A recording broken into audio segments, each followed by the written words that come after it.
ابا بتاؤ ہمارا قصور کیا ہے؟ حضرات، ایک ظالم باپ جب اپنی بیٹی کو دبا رہا تھا قبرستان میں، یہ زمین چیخ رہی تھی، آسمان چلا رہا تھا، رب کی رحمتوں کو زمین کی پستی بھی پکار رہی تھی اور آسمان کی بلندیاں بھی آواز دے رہی تھی، مولا بھیج دے کسی ایسے رہبر اور رہنما کو جو جب بھی بیٹیوں کو بچا لے، بھیج دے کسی ایسے پیغمبر کو جو ان بچیوں کی زندگیوں کی سانسیں واپس کر دیں۔ حضرات، ہمارے اور آپ کے پیغمبر دنیا میں تشریف لائے اور اللہ نے آپ کو یکے بعد دیگرے 4 بیٹیاں عطا فرمائی۔ زور سے بولو سبحان اللہ۔ 4 بیٹیاں، اور بیٹیوں، جو بیٹیاں کل دب رہی تھیں، جو بیٹیاں کل سسک رہی تھیں، جو بیٹیاں زندگی کی بھیک مانگ رہی تھیں، جو بیٹیاں آنکھوں میں آنسو بھر کر مولا کی بارگاہ میں ان کے دل فریاد کر رہے تھے، مولا بچا لے ہمیں، تو بچانے والا پیغمبر آیا آمنہ کے گھر میں، عبداللہ کا لخت جگر بن کر، کعبے کے متولی کا پوتا بن کر، اور اللہ نے یکے بعد دیگرے آپ کو 4 بیٹیاں عطا فرمائی۔ اور بیٹیاں جب رب نے عطا فرمائی، پیغمبر فرماتے ہیں بیٹیوں کو دیکھو عبادت ہے۔ سبحان اللہ، نبی فرماتے بیٹیوں کو دیکھو عبادت ہے، بیٹیوں کو پالو عبادت ہے، بیٹیوں کی سنو عبادت ہے، بیٹیوں کو مسکرانا سکھاؤ عبادت ہے، اچھا اخلاق دو عبادت ہے، زیور علم سے آراستہ کر دو عبادت ہے۔ اور بیٹی جب تک باپ کے گھر میں ہے تو یہ رحمت بن جاتی ہے، اور جب ماں بنتی ہے تو ذرا جنت بن جاتی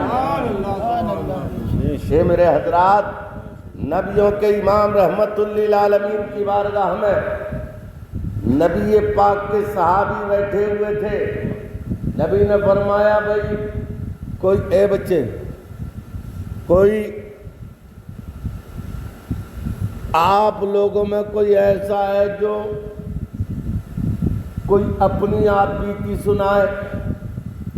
نبی پاک کے ایک صحابی کھڑے ہوئے، توجہ ہے بھائیو، یہ آج جو بیٹیاں ہیں، یہ اگر صرف پاؤڈر مانگ رہے ہیں تو ہم انہیں لالی بھی لا کے دے رہے ہیں۔ یہ بیٹیاں اگر صرف دوپٹہ مانگ رہی ہیں تو ہم انہیں جوڑے بھی لا کے دے رہے ہیں۔ ایک فرمائش بیٹا کرتا ہے، دوسری فرمائش بیٹی۔ سرکار کا حکم بھی یہی ہے کہ بیٹوں کی فرمائشیں بعد میں پوری کرو، پہلے بیٹیوں کی فرمائش پوری کرو۔ زور سے بولو، زور سے بولو، اگر بات سمجھ میں آ رہی ہے زور سے بولو، زور سے بولو سبحان اللہ۔ تقریریں تو آپ سنتے ہی رہتے ہیں اور سنتے رہیں گے انشاءاللہ۔ تو اللہ کے پیغمبر نے فرمایا، میرے صحابی ہے کوئی جو اپنی آپ بیتی بیان کرے؟ نبی پاک کے ایک صحابی کھڑے ہوئے، عرض کیا یا رسول اللہ، میرے ساتھ ایک معاملہ ہوا، کیا میں دوسرے ملک سفر میں تجارت کے لیے گیا ہوا تھا، میری غیر موجودگی میں میرے گھر میں ایک بیٹی پیدا ہوئی، توجہ ہے، زور سے بولیے سبحان اللہ، اور اتنی خوبصورت، یار باپ کا دل باپ کا ہوتا ہے لیکن ماں کا دل ماں کا ہوتا ہے۔ باپ کی محبت ہے اپنی جگہ اور ماں کی محبت اپنی جگہ۔ کہنے لگے بڑی خوبصورت بچی، ماں نے اسے چھپ چھپا کے پال لیا۔ جب سال بھر کے بعد، 6 مہینے کے بعد، 2 سال کے بعد واپس وہ آیا، اب بچی سال بھر کی ہوئی، تو توتلی زبان سے ہی صحیح یار بولنا سیکھ گئی. خوبصورت چہرہ، مست بھری آنکھیں. ماں اپنی بیٹی کو اپنے سینے سے لگا کے سوتی تھی اور تصور کرتی تھی کہیں ایسا نہ ہو اس کا باپ سفر تجارت سے آئے اور بیٹی کو زندہ دبانے کے لیے لے جائے. مگر ماں کی سوچ الگ ہوتی ہے، کہتی ہے آخر میں اگر ماں ہوں تو وہ بھی تو باپ ہے. سبحان اللہ، وہ بھی تو باپ ہے یار. میں جب اس کا مسکرانا دیکھے گا، بیٹی کی باتیں سنے گا، بیٹی کی زبان سے تتلانے والی زبان سے لفظ سنے گا تو یقیناً اس کا دل بھی پگھل جائے گا. اور جن گھروں میں بیٹیوں کو زندہ دبایا جا رہا ہے ممکن ہے اس باپ کا دل بھی پگھل جائے اور وہ اپنی بیٹی کو پالنے کے لیے تیار ہو جائے. اس طرح سے اس نے ایک ذہن، ایک تصور سجایا اور آخر وہ وقت بھی آ گیا کہ شوہر باہر سے آیا. دن کا وقت تھا، اپنے آنگن میں ایک خوبصورت بچی کو کھیلتے ہوئے دیکھا، جیسے چمن میں گلاب کا پھول کھل رہا ہو. سبحان اللہ. جیسے تاروں کی دنیا میں آسمان پہ چاند دکھائی دے رہا ہو. انتہائی خوبصورت بچی. نہ کاروبار کے لیے پوچھا، توجہ کرنا، تاریخ اور چیپٹر میں تاریخ کے حصے بیان کر رہا ہوں. نہ کاروبار کے لیے پوچھا، نہ زمین و باغیچے کے لیے پوچھا، نہ کھجوروں کے باغ کے لیے پوچھا، نہ اونٹ اور گھوڑوں کے لیے پوچھا، نہ گھر کے برتنوں کے لیے پوچھا. بچی کو جب کھیلتے ہوئے دیکھا تو کہنے لگا بیوی یہ تو بتاؤ یہ کون ہے. بیوی بھانپ گئی، نظر سمجھ گئی، نظر خطروں سے خالی نہیں ہے. سمجھدار بیوی سے کہنے لگی پڑوس کی بچی ہے. کیا کہا؟ بچانے کے لیے، بیٹی کو بچانے کے لیے کیا کہا؟ پڑوس کی بچی ہے. اور آپ کہاں چکر میں پڑ لو، ہاتھ دو، منہ دو، پانی پیو، کھانا کھاؤ.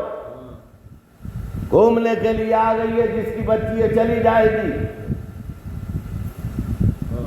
یہ پانی بھی پیتا رہا مگر سوچتا رہا، کھانا کھاتا رہا مگر سوچتا رہا،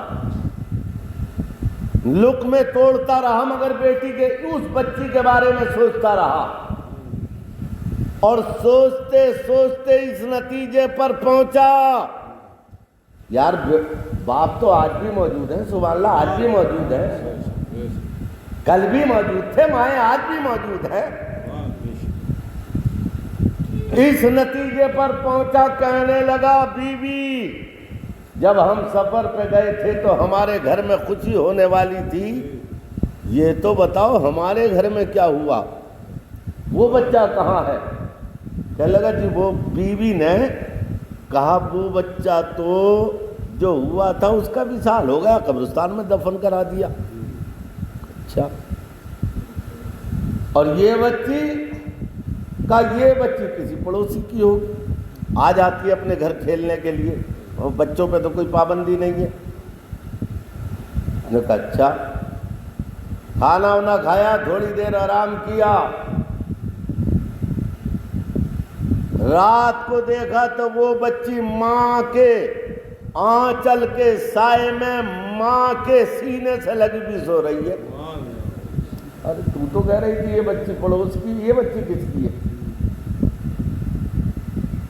اب اس نے کوشش کی، کہا میرے شوہر صحیح بات جو ہے وہ یہ ہے کہ اس کا چہرہ تو دیکھ لو. سبحان اللہ، اس کا چہرہ دیکھو، کتنی خوبصورت ہے یہ، کتنی پیاری ہے یہ. اس کے لبوں کی نزاکت دیکھو، گلاب کی پنکھڑیوں کو، گلاب کی پنکھڑیاں شرما جائیں گی.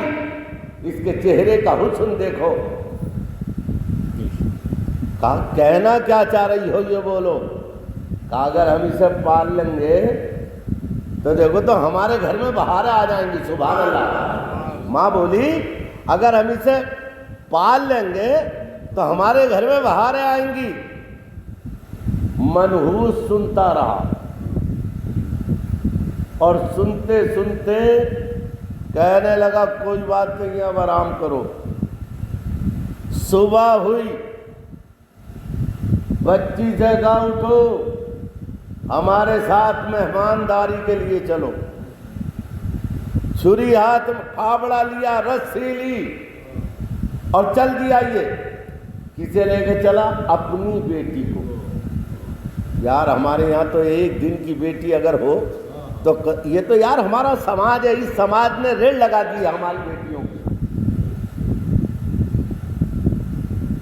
ورنہ بیٹی نہ ماں کے دل سے دور ہے, نہ باپ کے دل سے دور ہے, نہ بھائیوں کے دلوں سے دور ہے. بیٹی کل بھی ماں باپ کے دل کی دھڑکن تھی, آج بھی دل کی دھڑکن ہے, مگر اس سماج کے دستور نے اور جس کو ہم نے اور آپ نے